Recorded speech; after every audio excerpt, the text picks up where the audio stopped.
I'm so happy you clicked on this video, and I hope that you find this helpful on ways that you can support your hands and your hand health.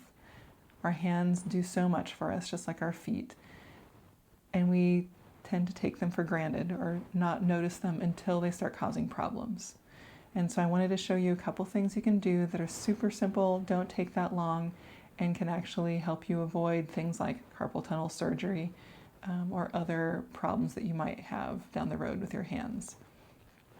I've even, for my own self, have had elbow problems, and since I've started doing this, it has cleared up issues with my elbow. So I think this is a great technique, and I hope you find it helpful as well.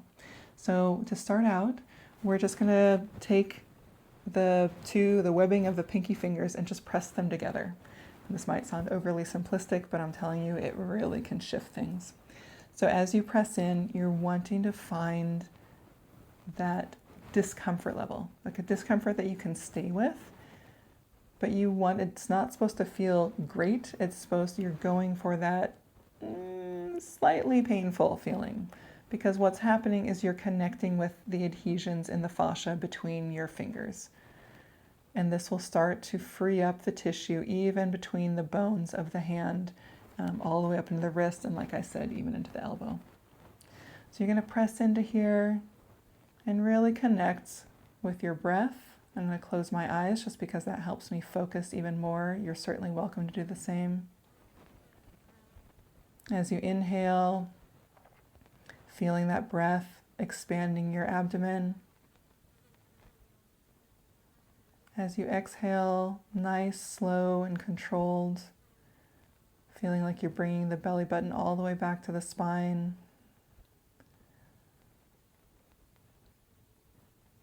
You can connect in with that discomfort too, and just notice if it's located simply in the area where you're pressing, or do you feel it radiating into your wrists? Maybe you feel it going all the way up into your elbow. If your shoulders are getting tired, we definitely don't want to be raising our shoulders up like this. Make sure they're dropped down. But if it's even too much there, you can bring your hands down into your lap. You can rotate side to side a little bit to search for more adhesion, rocking back and forth as well. And then going on to the next. So now between the middle finger and the ring finger, I kind of swapped. You don't have to, but I like to kind of do a back and forth. And again, you're focusing on your breath. You can hold this for much longer. I just want to kind of show you some things you can do here. Again, connecting with your breath. Notice the quality of that tension between your fingers. Maybe this is more tender than the last one was, maybe less. Just kind of observing, connecting in with our body, taking a few minutes, slowing down a little bit.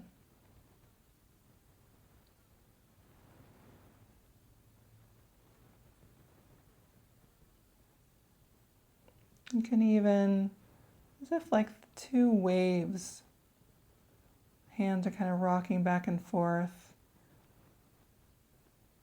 Really slowly though, little micro movements.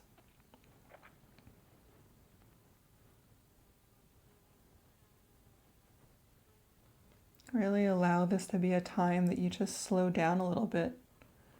We tend to be so rushed throughout our day, so if you do have a few minutes where at work you could slow down and do this.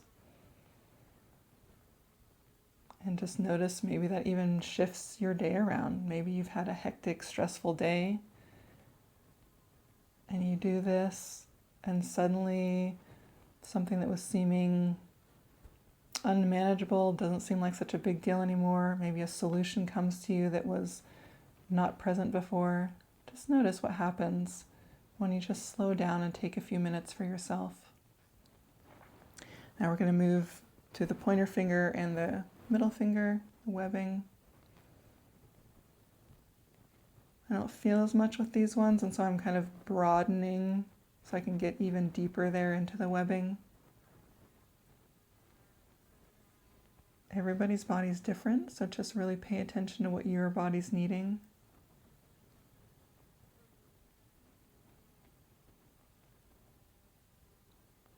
And then we'll do between the thumb and the pointer. This one I don't feel much of anything, but again, maybe you do. So just give it some time.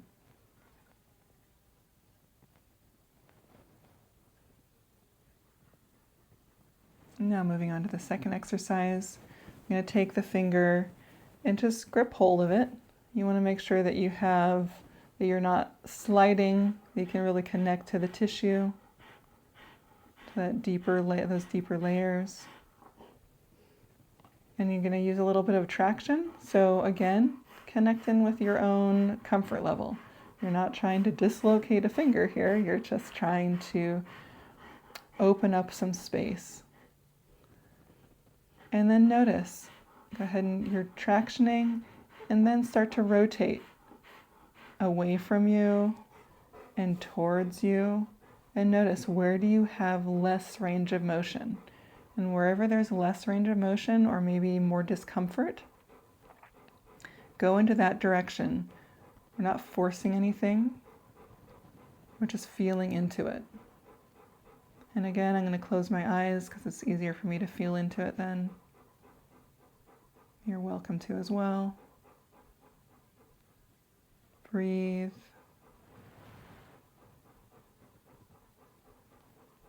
Make sure you're not tightening your shoulders just to do this. Again, you can drop them down, squeeze the shoulder blades together even. Now try taking the finger in the other direction. And again, you're really taking the tissue. You're not taking the bone and rotating the bone per se. You're really connecting in with that tissue, and like you're wrapping the tissue around the bone and from one direction to the other. And again, just noticing.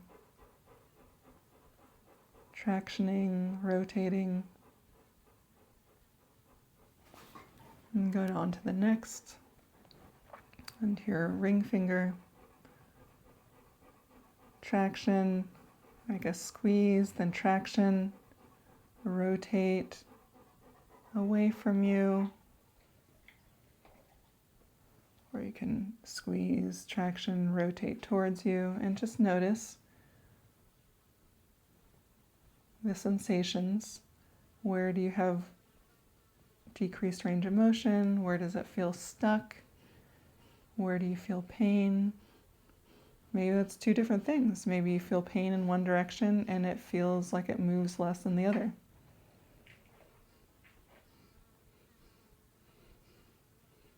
Remember to focus on your breath as well.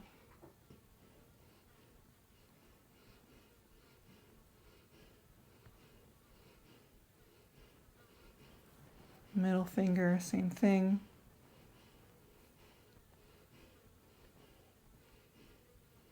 Go a little faster as we go through these, but just so you have the idea. Squeeze, traction, rotate. And you might have to move your hand if you're going to rotate in a different direction.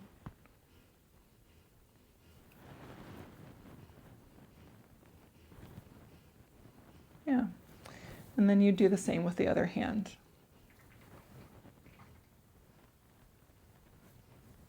I'm just going to quickly go through these also to balance my own self out.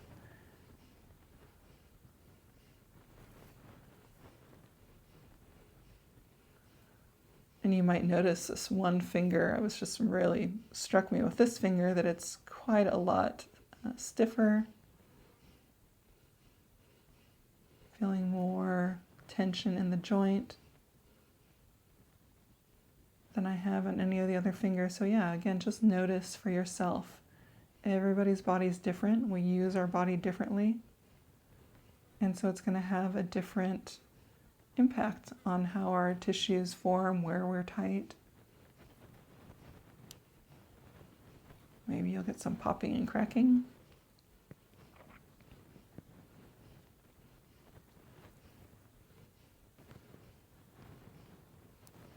All right, and then the last exercise, and each of these, you don't have to do these in sequence. You can pick one that works for you, whatever feels comfortable. But just these are different options that you can do. And if you want to do them all together, even better. So I'm going to take my palm, have it facing me, take my other hand, and it doesn't matter which hand you start with. I'm going to squeeze the wrist. I'm going to rotate it around, and then I'm going to take my hand. So when I say rotate around, I'm taking my hand and rotating my in this direction. I can't think whether this is clockwise or counterclockwise, excuse me.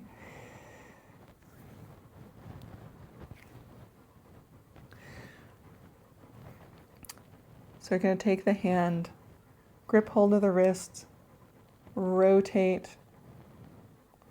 So it's like you're bringing your hand around to you that's squeezing.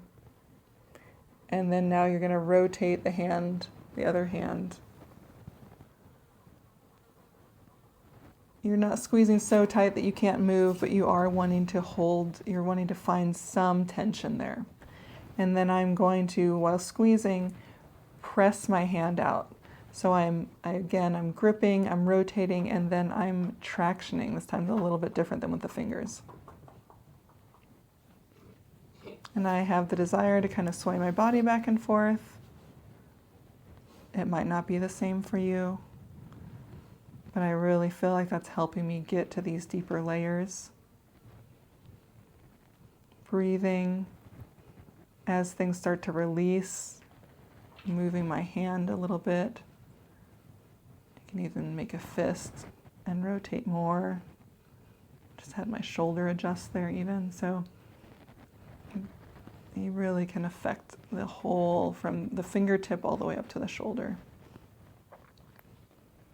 Taking it from one side now, finding those points of tension, like where you feel resistance, and then hanging out there and giving your body the time to release. Fascia likes to move slowly. When it's moving fast, it's because it's reacting to something. But if we're trying to affect change and allow for release to happen, we want to move nice and slow and allow the body to adapt.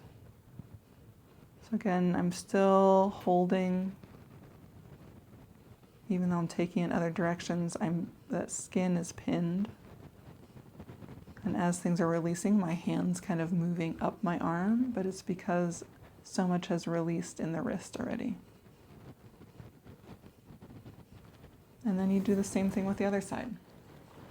So you have your palm facing you, grip hold, bring the arm around like you're tucking that elbow into your side.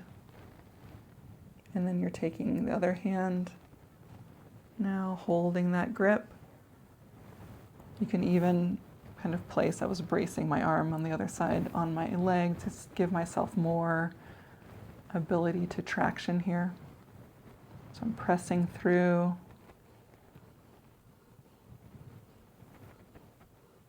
And then just moving slowly in different directions.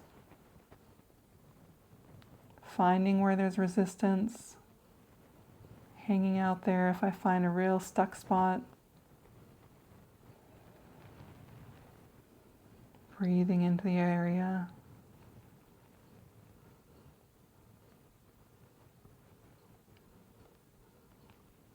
Get creative. Really notice all your different ranges. This is about exploring.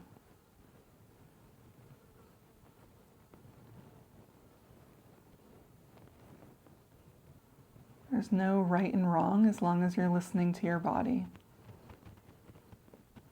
And maybe that's a really foreign concept, but this is an invitation to explore something new then. And just have patience with yourself as you explore and try something new.